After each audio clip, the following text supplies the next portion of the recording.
Chapter 5. Jura Forest Part 3. He watched as his dear friend and benefactor left the village. He was surprised at how much his life had changed since he met his benefactor. Before he was lost, he did not know what path he should follow. Now he does. He will leave the village and acquire more resources for his friends and family. Before he was not certain if this was the right path, but seeing how easily his benefactor was able to defeat monsters that the whole village would struggle against, made him certain that this was the right path. If he could get stronger, he would be able to send more food and resources back to the village. He could protect the village. No one will need to get hurt again. Maybe he can find a worthy lord to serve and acquire a name. Someone like his benefactor. He looked around and came to the conclusion that was not in the hospital as he saw some rocks in the distance. Was he dead? He tried to move around, but as he did he felt some plants dissolve inside of him. He wondered what had happened to him. He wondered what he became. He internally prayed that his junior wiped his hard drive, hopefully he wouldn't be embarrassed even in death. After some experimenting he came to the conclusion he was a slime. He was doomed, wasn't he? Felix. I watch the sunset as I wait for Purple to get back from acquiring food to cook with. We only just recently ran out of the food that the village gave us. This will be the first time I try Purple's cooking, apparently she has been practicing, so I'm looking forward to it. We are currently heading towards Dwargon, the home of the dwarves. It's one of the most powerful nations around apparently, it's even located inside a mountain. Maybe I can get a good weapon made there, though I don't really need a weapon. Material creation is good, but I have a feeling a weapon crafted by dwarves will be even better, though I need to find a way to get some currency first. As I ponder on where to visit, all of a sudden I feel a massive aura head in my direction. I quickly prepare myself for a fight, hopefully Infinity can deal with any unexpected attacks. How did this person find me? I've been concealing my aura this whole time. And what the fuck is with that speed? It's far faster than me even with me using all my flight-based abilities. I watch as the mysterious being lands in front of me, forming a crater. The shockwaves are blowing multiple trees away. Once the dust settles I spot a girl. She looks awfully young. Greetings. I'm the one and only Dragonoid, also known as the Destroyer, the Demon Lord Milim Nava. Oh fuck. Why am I felt your aura and was curious. I haven't felt a new strong aura in Vildora's forest in ages. How does she feel my aura? Am I not concealing it properly? Damn, her aura is every bit as powerful as Vildora's was when I first felt it. So this is how strong a real demon lord is, huh? She isn't even trying to pressure me with her aura. This is just the natural aura she releases. Not much I can do here except hope she isn't here for a fight. If she is, I'm gonna have to grab Purple and find a way to get away. Hopefully Isola can protect us for some time along with Infinity. I don't know what sort of unique abilities a demon lord could have. Maybe they have a way to get past Infinity. Hello Lady Milim, may I ask what you wanted with me? My business. I came to introduce myself. That's it. I hear something behind me and turn just quick enough to see Purple in the air, sword in hand. Prepared to die. Oh shit. Wait, Purple, no. Unfortunately it was already too late, she had already attacked Milim. The attack itself didn't do anything though. Milim stopped her blade with one hand. Oh, you want to play with me? Hold on, I'm pretty sure this is just a big misunderstanding. Unfortunately both of them ignore me. Milim flung Purple back with a wave of her arm. I take this chance to get between them, hopefully I can calm the both of them down. I take a quick look to where Purple was flung and make sure she is okay. Thankfully she only has minor injuries. Purple, you can rest, I can take care of this. You want to play with me too? Very well. I'll play with you some more. I heard Purple say something, but I ignored her for now. I can't take my attention off the Demon Lord for even 1 second. I quickly use thought acceleration to come up with multiple plans. Most don't involve fighting seriously as I don't know her capabilities. I eventually come up with a plan. The plan itself can either be considered genius or incredibly stupid.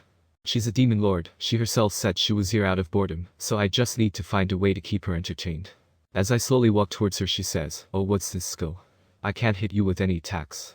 It seems like it divides the space between us infinitely. Quite interesting. What? How does she figure that out? Aha, you're surprised, right? Nothing gets past my Milim eye. With it I can see through anything, nothing can hide from my eyes. Hey Curse Sage, can you try and copy that skill using Studious One with the information she just gave? Unique skill. Milim eye has been analyzed. Unique skill. Milim eye gained. Nice, this skill allows me to see through lies and allows me to measure someone's magic power, even if they are suppressing it. I can even see what skills someone has. It has some other functions, but it isn't anything Curse Sage can do. Now back to my plan. Once I am close enough I say, hey, if you're so confident that you can beat me, how about we play a game? Ooh, a game. I love games. What's that game? Do we use our strongest attacks and whoever's is stronger wins? No, nothing like that. This game doesn't involve magic whatsoever. This is a game from my previous world. It is said that it can be one of the most vile, evil and destructive games around. Many friendships have been severed due to it in the past. I didn't want to do this, but I have no choice at this point. Hahaha, very well. Sounds interesting, but if you lose you must swear to become my subordinate. You're interesting. Fine, but if I win, how about you give me a name with no strings attached? Okay. Nice. Just one thing left to do now. I explained the rules to her and then used material creation to make what's needed for the game. Once we are both ready, the game starts. The game itself was incredibly intense, but the game soon came to a climax. I place a card into the pile and look at the card in my hand, then to the 3 cards in Milim's hand and call out, Uno. That's right, I had to do it. I brought Uno into this world. I usually never played it with 2 people, but it is still possible to do. Just you wait, I'm going to draw 4, and then it'll all be over for you. Oh man, please don't let that happen. Thankfully she only draws a red 6 and places it down. I look at her smugly as I slowly place down my last card, a red +2. She pouts towards me and says, again, let's play again. That was fun. We can play again another time, Milim, I had fun too. Throughout the game I got to know Milim a little better. She is generally a kind person to those she considers friends as far as I've seen. I take some honey out of my spatial storage and give some to her. Here is a consolation prize, you can try some of this. She tries a bit of it, and then just goes quiet all of a sudden. Does she not like it? All of a sudden she looks towards me with stars in her eyes. What in the world is this? I've never had something so delicious. Phew. It's honey. You know Milim, you aren't a bad friend to have. Friends? You're right, we are friends from now on. Let me think, better yet from now on we are besties. Besties? She turned towards me with tears in her eyes. You don't want to be. We're besties, we're besties. As expected of my master Yumu. I hear Purple say. Sigh, she has been looking at me with stars in her eyes, since I won the game of Uno. Anyways, that's how I overcame this unprecedented catastrophe. So what do you want your name to be? Oh yeah, I kinda forgot about that agreement. I kinda suck at naming, I'll just go with the name I had in my last life. How about Felix? Yup. Sounds good. From now on your name shall be Felix, the bestie of Milim Nava. All of a sudden a voice resounded through my ears, and a large amount of energy started to fill my body. The feeling that came next was something I was familiar with, so I turned to Purple and said, I am going to faint. Do what Milim tells you to, as long as it isn't outrageous, okay? And with that I pass out. Conditions for evolution have been met. Commencing evolution. Chapter 6. Towards Dwargon. Felix. Conditions for evolution have been met. Commencing evolution. Common skill. Self-regeneration has evolved into extra skill. Ultra-speed regeneration. Extra skill. Spiritual attack resistance has evolved into spiritual attack nullification. Extra skill. Natural effects resistance has evolved into natural effects nullification. Extra skill. Abnormal effects resistance has evolved into abnormal condition nullification. Extra skill. Death resistance acquisition successful. Extra skill. Light resistance acquisition successful. Extra skill. Darkness resistance acquisition successful. Extra skill. Holy resistance acquisition successful. Extra skill. Holy demonic resistance acquisition successful. Demon Lord seat acquired. Notice. Requesting evolution of Curse Sage. Request for evolution of unique skill. Curse Sage accepted. Unique skill. Curse Sage will attempt to evolve. Failed. Repeating attempt. Failed. Repeating attempt. Failed. Notice. Unique skill. Curse Sage will sacrifice unique skill. Studious one. Successful. Unique skill. Curse Sage has evolved into the ultimate skill. Auden, Lord of Curse Knowledge. Ultimate skill. Auden, Lord of Curse Knowledge, desires evolution of intrinsic skill. Limitless. Failed. Repeating attempt. Failed. Repeating attempt. Failed. Evolution to Demon Duke complete. Demonic core has been strengthened. Milim Nava. She watched as her new bestie went through an evolution.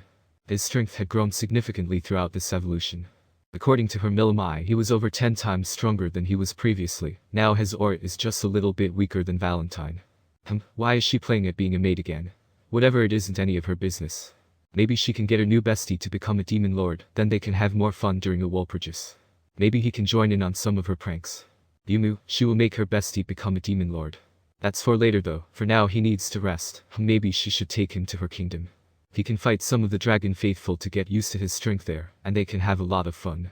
She wonders what other kinds of fun games he has. She also wants to learn where he got that honey from. It was so good.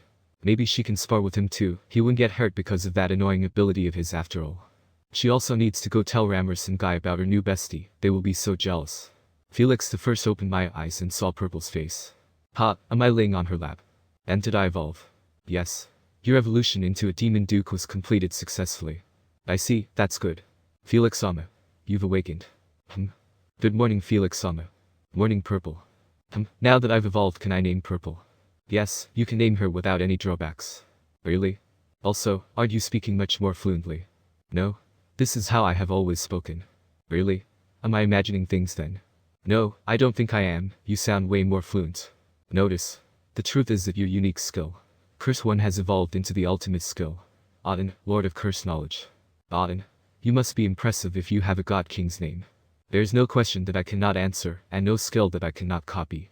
You can even copy skills. Nice, that's gonna be useful. What about Studious 1 though? Unique skill. Studious 1 was sacrificed in order to evolve unique skill. Curse Sage. Sacrifice. But can't you copy skills? Correct. So it's less of a sacrifice and more like you absorbed Studious 1 then. Correct. I see. But you do speak more fluently, don't you? No? It's your imagination. You aren't gonna change your mind on that, huh? Oh well, whatever. Felix-sama, do you need anything? I can get you whatever you need. Ah, I forgot that I was laying on Purple's lap. I get off of her lap much to her dismay and turn to look at her. You have served me well so far, so how about I grant you a name? A name? I would be honored to have a name granted to me by you. I see, let me think then. A name, I always sucked at these kinds of things. Purple hair, uses a sword, who does this remind me of? Aha, got it. I name you Siko. There was a bright glow after which she probably fell unconscious. I quickly catch her before she hits the floor and lay her on the bed that's in the room we are in. Ha, she's probably evolving. I wonder what she will evolve into, maybe an Oni. How long has it been since I fell unconscious, and where are we? I take control over universal sense to figure out where I am, and boy am I surprised. First off, the range on it is massively increased. I can feel multiple countries away. I sense Milim nearby, so she is still around. It seems like I'm in the country she rules. I can detect a bunch of dragonutes along with some other magin. Her country's population seems to be a little less than 100,000.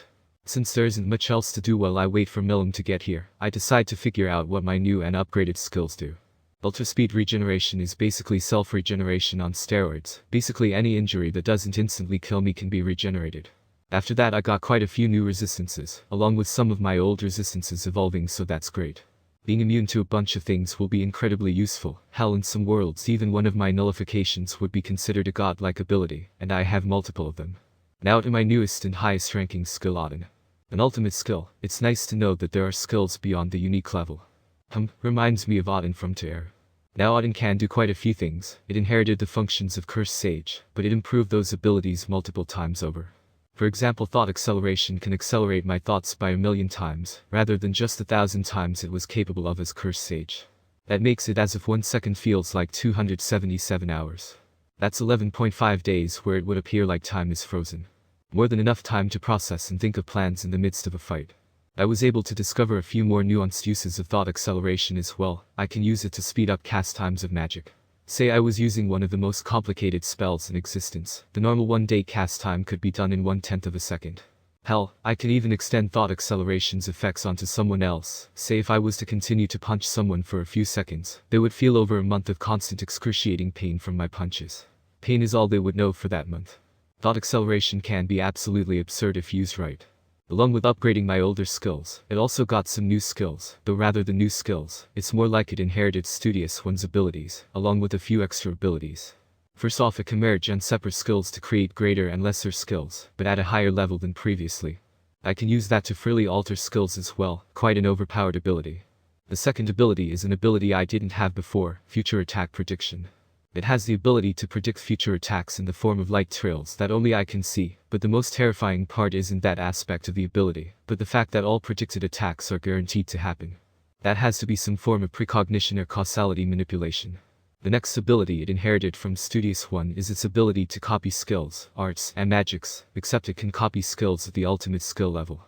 Even more ultimate skills for me.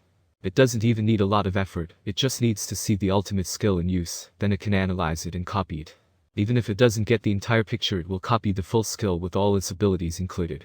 Man, am I overpowered, or rather Odin is overpowered. Correct, I am the most suitable skill for Master. Master, huh? Anyways, that's all of Odin's abilities. Now onto my other upgrades. I can feel my magic heal capacity has multiplied by at least 10 times. That's absurd. I could destroy a country before. I wonder what I can destroy now. Maybe a continent. Who knows? I clenched my fists and could feel how much physically stronger I've become. I feel like I could destroy a mountain with a casual punch. Maybe I can. Could there be even more evolutions?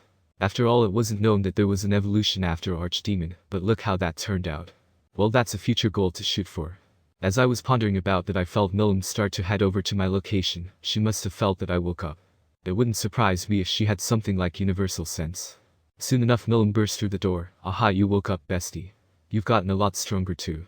Now we can play even more games. Yeah, I just woke up, Milim. How long was I unconscious for, and am I correct in assuming we're in your domain? Yup, I didn't know where else to take you, so I brought you here. You've been sleeping for 1 day. You can train with some of the Dragon Faithful, and we can spar too. You're quite strong now, you know. Out of curiosity, how would I compare to the Demon Lords? She made a thinking pose. Well, some of the Demon Lords are really weak, and then some are really strong like me. You're easily far stronger than Clayman, Free and Carrion. You're probably around the level of Valentine, the Queen of Vampires. The Queen of Vampires, huh? Wait, wasn't it supposed to be the King of the Vampires? I guess the ruler must have changed since the last time the old man was summoned. Queen of Vampires. Wasn't it supposed to be the King of Vampires, Roy Valentine? Oh, that's just her servant playing as her. Her true identity is Luminous Valentine. Luminous Valentine. Wait, as in the god Luminous, Luminous Valentine. What the fuck? Why does a Demon Lord have a cult that kills monsters? Still, that makes me stronger than quite a few of the Demon Lords, since as far as I know Valentine holds the 5th seat of the 10 great Demon Lords. Who knows though, maybe the seed orders aren't based completely on strength. Still, I at least know that I am stronger than 3 Demon Lords for sure. That's still quite the accomplishment. Milim looked to the side at where Siko was resting and said, "You named her, huh? Good, you need strong subordinates if you want to be a strong Demon Lord like me. Yumu. You just need to go through the Harvest Festival since you already have a Demon Lord seed." Demon Lord seed. Harvest Festival. What are those? Hold on there a second, I think she just said something extremely concerning. A Demon Lord. Why would I become a Demon Lord? So we can have more fun, of course. We can prank the other Demon Lords and have fun during the wall purchase.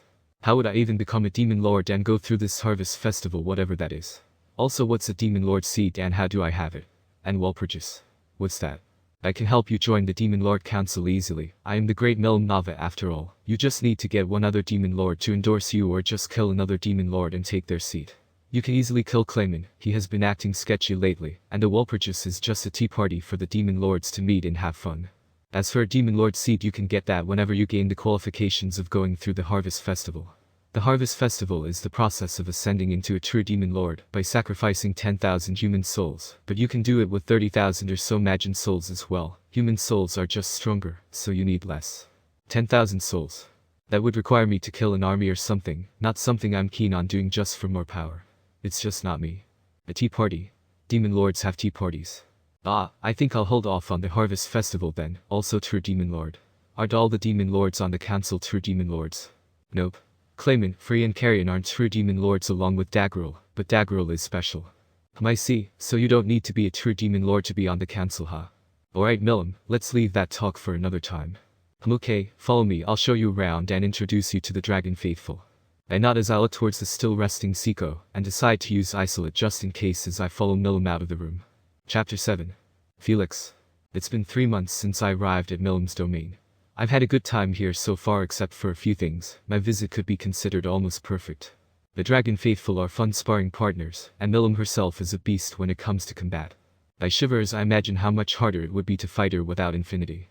I was able to learn a few new things from Milim and the Dragon Faithful. Apparently the humans created a method of classifying monsters and Majin's threat levels called danger levels. Though they classify monsters by their overall magical capacity rather than their combat capabilities. The ranks go from Hazard class, monsters that can destroy entire towns, and require the movement of a nation's knights to defeat; Calamity class, a threat level where monsters can bring down entire countries; Disaster class, a class generally reserved for Demon Lords, beings whose influence can rival that of large countries. When a Demon Lord is accepted into the council, they are immediately issued a Disaster class ranking, so if a chicken becomes a Demon Lord, well. Then finally Catastrophe class, a classification for threats considered too large for any singular Western nation to handle. Though it is also incredibly inaccurate due to political interference. There is also another system that is much more widely used throughout the world called the Free Guild system. Basically it ranks a monster's threat level based on a few factors: magical capacity, physical strength, defensive capabilities, speed, skills, and intelligence. A much more accurate ranking system if you ask me. The ranks go from F rank, basically a ranking for those with no combat capabilities, E rank, a rank assigned to those with about the same level of power as an average human adult, D rank, a rank assigned to those who are about as strong as soldier, often requiring at least 3-4 average humans to defeat. C rank, a rank for those who are as strong as an experienced soldier that has professional training, B rank, a rank for beings that can single-handedly wipe out a village, so I was around this level as a lesser demon. A rank is a rank for those who can severely damage an entire town, around the level of my greater demon self. Special A rank, a rank for those that can destroy a small-sized nation, around the level of my archdemon self. S rank, a rank assigned to demon lords and those of equivalent power, and finally special S rank, a ranking assigned to those no single nation can handle.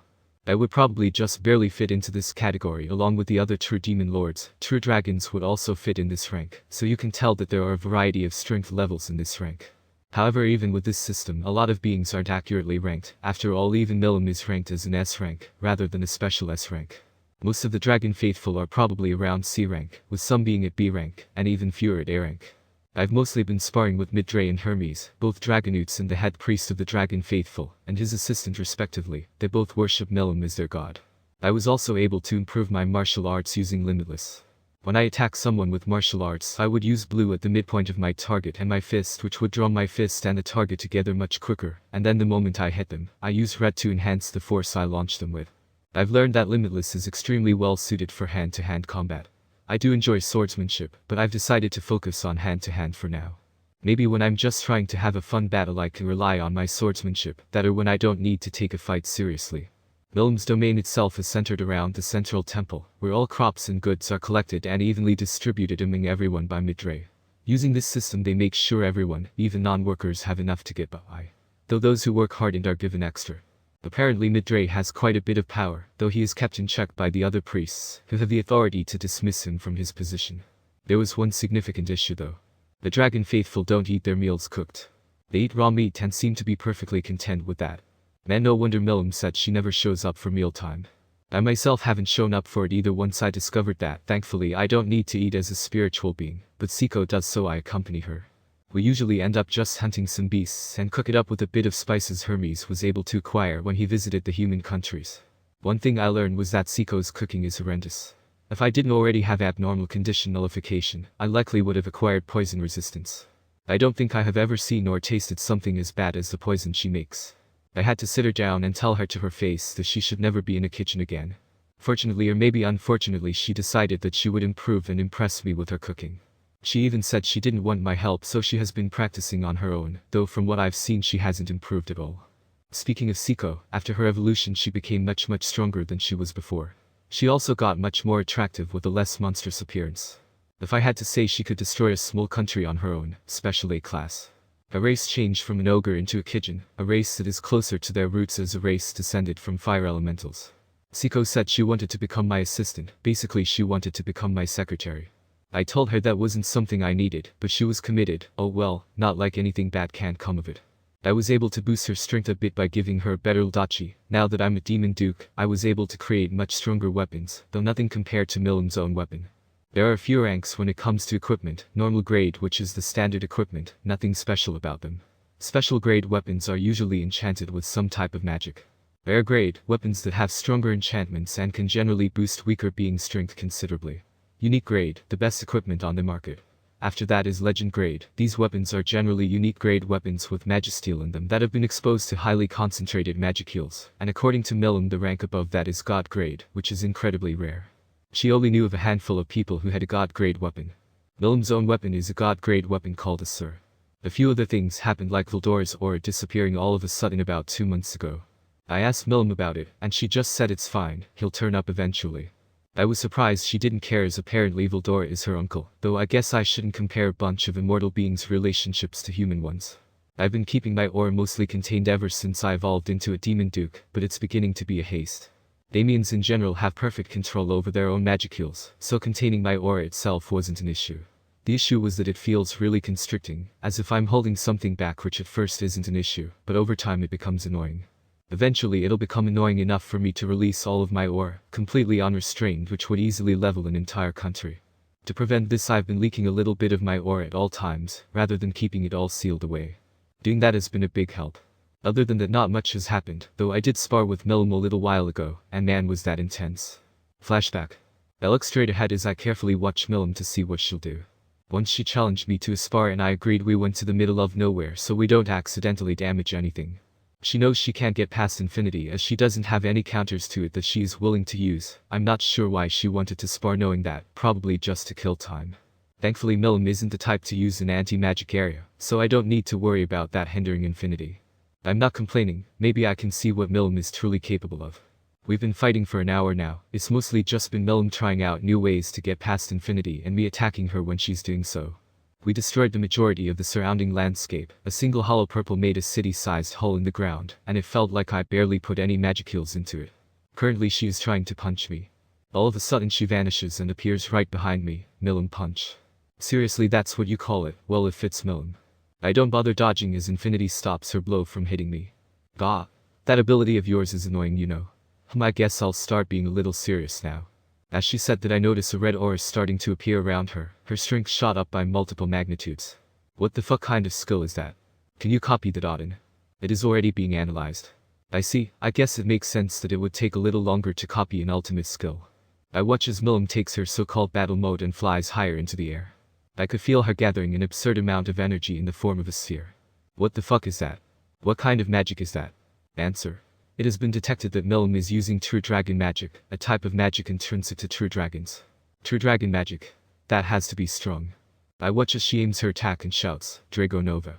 I take this chance to teleport out of the way. I'm not going to take chances with that kind of magic if I don't have to. I watch as a massive beam of pure energy destroys the surrounding area. I could easily see an attack like that wiping out a country. What the fuck, Milim? Hey, that could have hurt me, you know. Haha, it's fine, I would have made sure you wouldn't get hurt. Ah, it's so much fun fighting like this. Yeah, I enjoyed myself too. It's nice to relax and just cause mass destruction like this. Yumu, I knew you would get it.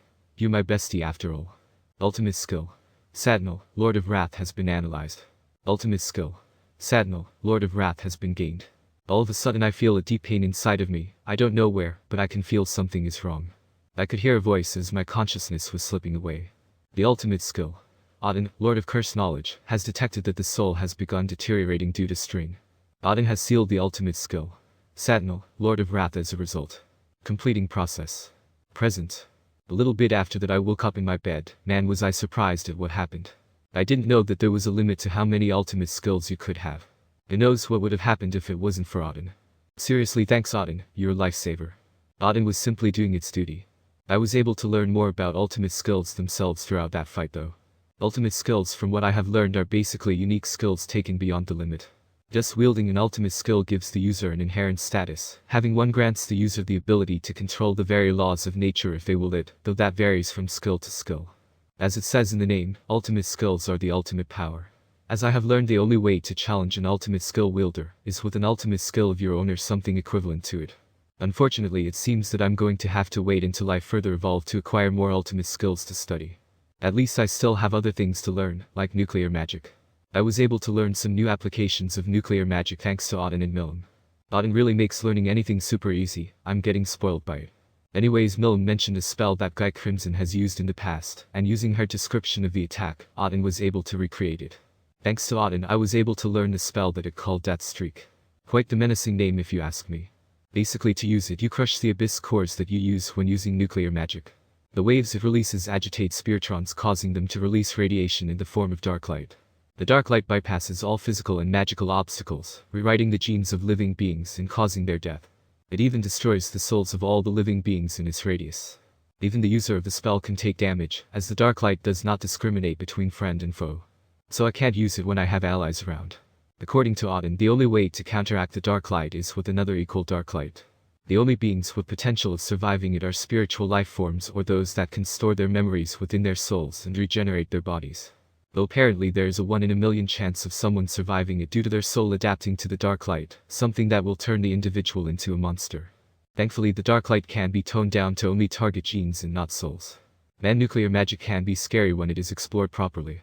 Along with nuclear magic, I was finally able to do some experimenting with barrier magic. I was able to confirm that anti-magic area worked on someone as strong as Seiko, so that's a good sign.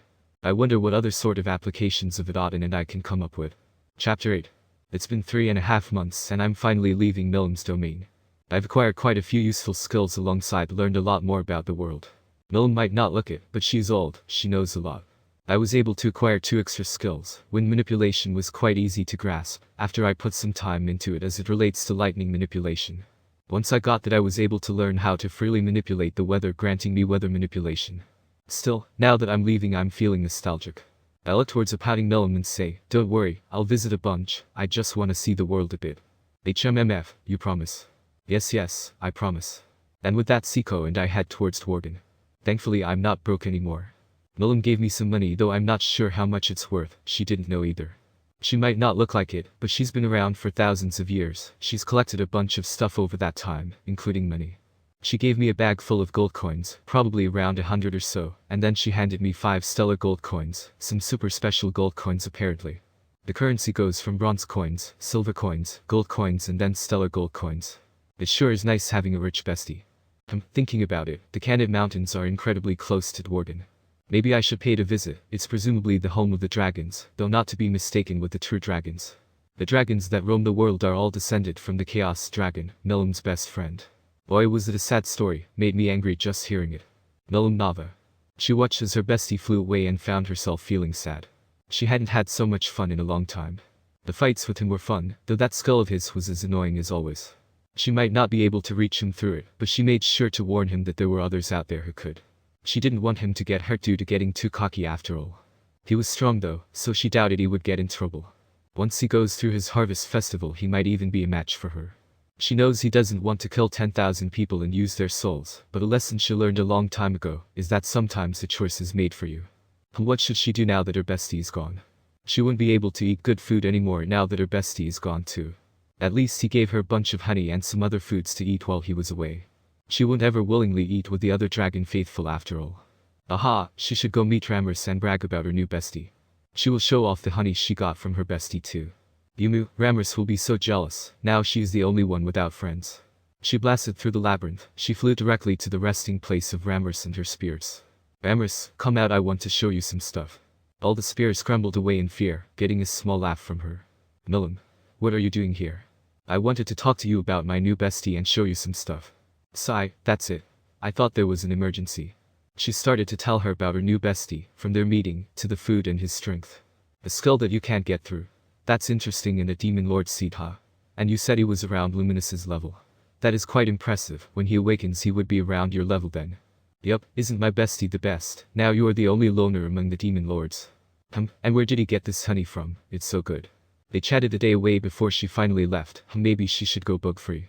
He looked back to his friends and family waving at him and waved back. He decided to leave the village with some other ogres in search of more resources. Hopefully by the time he is back he will be strong enough to protect the village on his own. Maybe he will even encounter their benefactor. He heard from another ogre who left the forest that the Demon Lord Clayman was recruiting, maybe he should try there. Siko.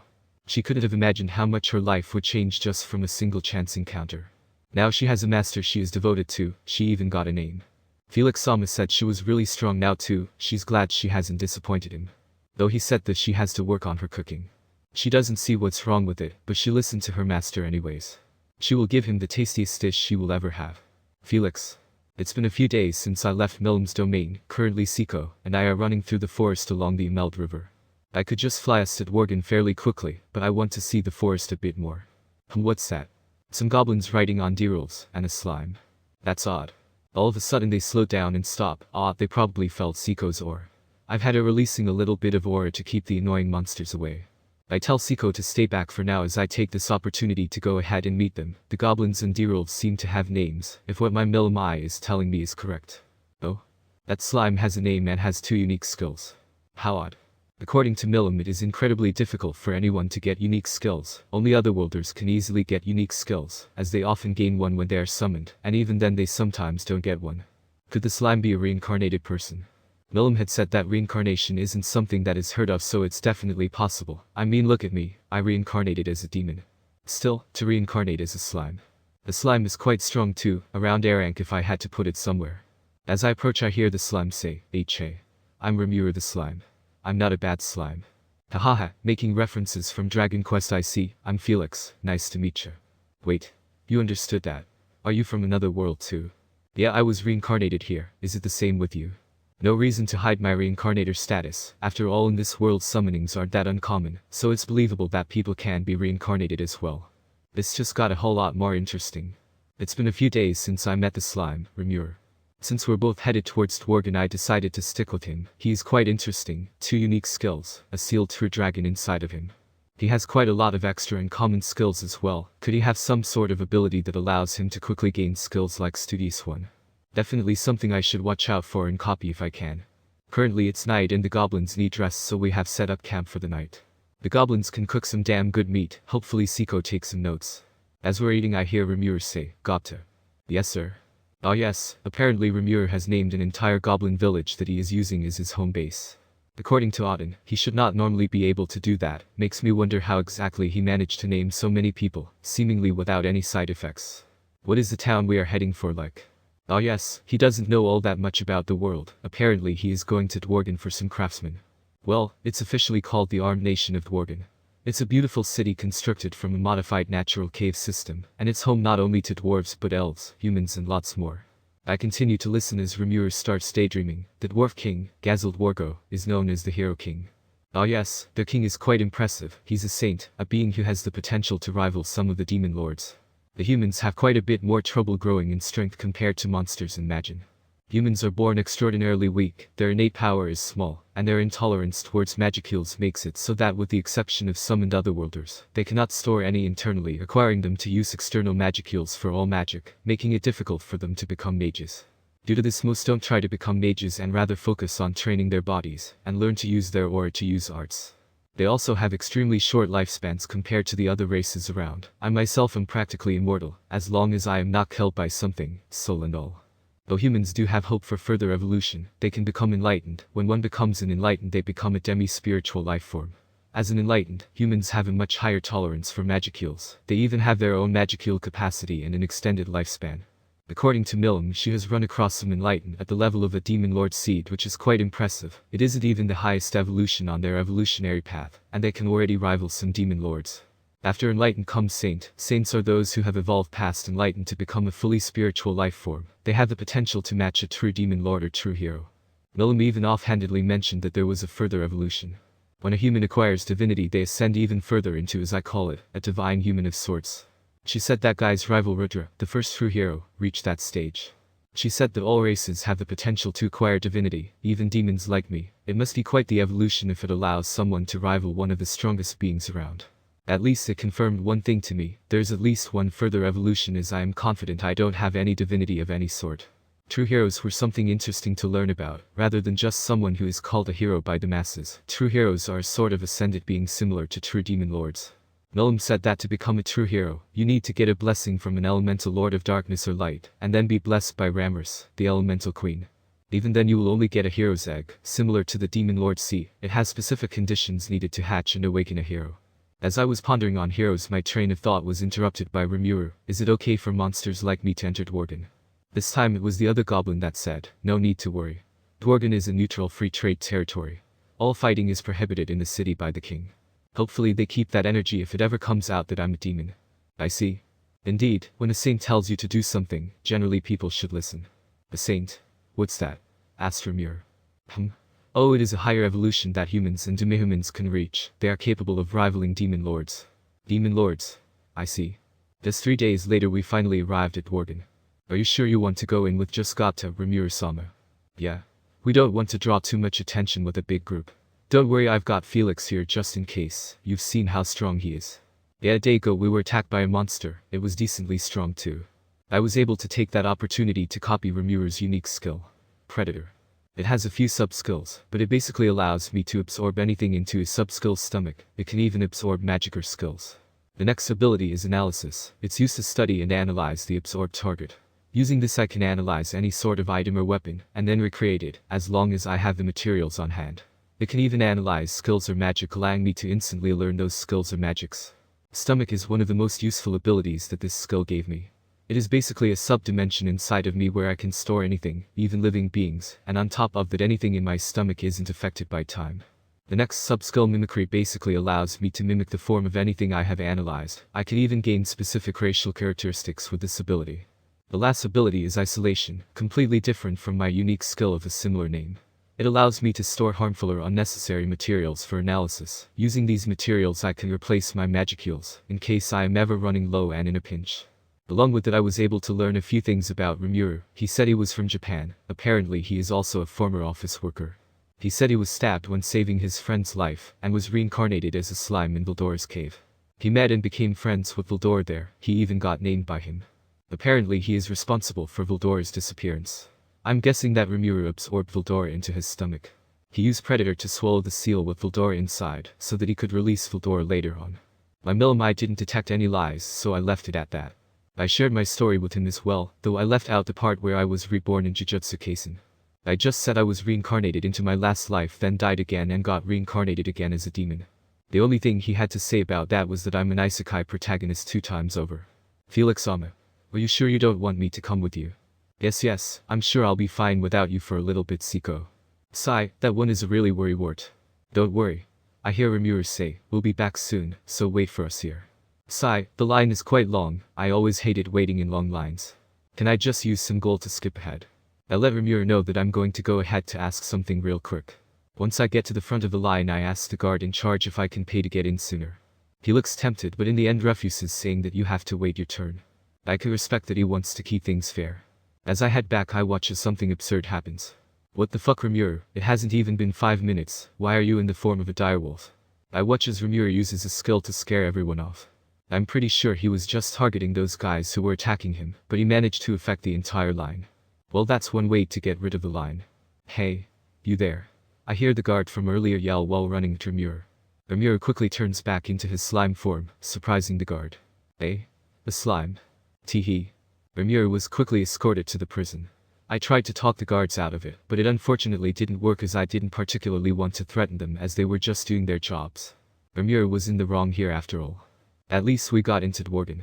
A little while later I sneak into where Rimuru is being held and overhear a conversation. Captain. We've got trouble. There's an Armosaurus in the mines. What? Where's the suppression force? They're already en route, but Garm and his brothers were deep in the mine gathering magic ore, and they're badly hurt. Do we have potions? Not enough. Those guys are like brothers to me. We can't waste time. Start looking for potions. I hear Rimuru butt into the conversation and say, Sir. Ha. Ah. How dare you leave your cell? Now this isn't the time for that, is it? Look. You need that, don't you? Oh? It seems Rimuru had some potions stored in his stomach. But really offering it to the guys who imprisoned you, he can be a bit too nice sometimes. What's that? Healing potion. The best around. You can drink it or apply it directly. The guard walks towards the barrel. Captain. You're going to trust the word of a monster. We don't have time. Let's go. Yes, Captain Kaido. You better stay in your cell, slime. Good man that one. He was worried for his subordinates. I take this opportunity to appear in front of Rimuru's cell. Sup? Gah. Where have you been? I've been waiting for a chance to see you. You really messed up earlier. I know, you don't need to tell me. Still, it doesn't seem like they are going to keep you in here long. Yup. The guard was about to release me before there was an emergency. Yeah, I hear. What kind of potions were those anyway? Those were some potions I made.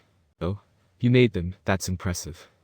He probably made it with Predator. Still, that's an application of it that I didn't consider. Yup. You want some? I got a bunch. Oh yeah, sure, I'll take some if you have it. I'll pay you for it too. Never know when I might need it. I personally likely won't ever need it with ultra speed regeneration, but who knows if I ever come across someone who needs healing. Don't worry about it, I have a bunch here. He spits out 10 barrels of his stuff. Nice, that should last me a while. I take out some gold from my spatial storage to give to him. I got a bunch, so I just grab a handful. That reminds me I need to move everything from my spatial storage to my stomach. Thanks. Here, I'll give you some gold. Don't refuse, as you will most likely need it to get what you need from Dwargon. Ah, you're right. Thanks, Felix. I quickly store the potions in my stomach and have Auden analyze them. Potions have been analyzed. It has been detected that they are made from hypocrite herbs, commonly found in areas with high magicule concentration. These potions are able to heal fatal injuries and restore lost limbs. What the fuck? That has to be some kind of elixir. Where the hell did Rimuru get this much of it from? You said the herbs are found in high magicule areas. Then could he have found a bunch of hypocrite herbs when he was in Baldor's cave? Then he could use Predator to make the potions quite easily once he figured out the initial combination.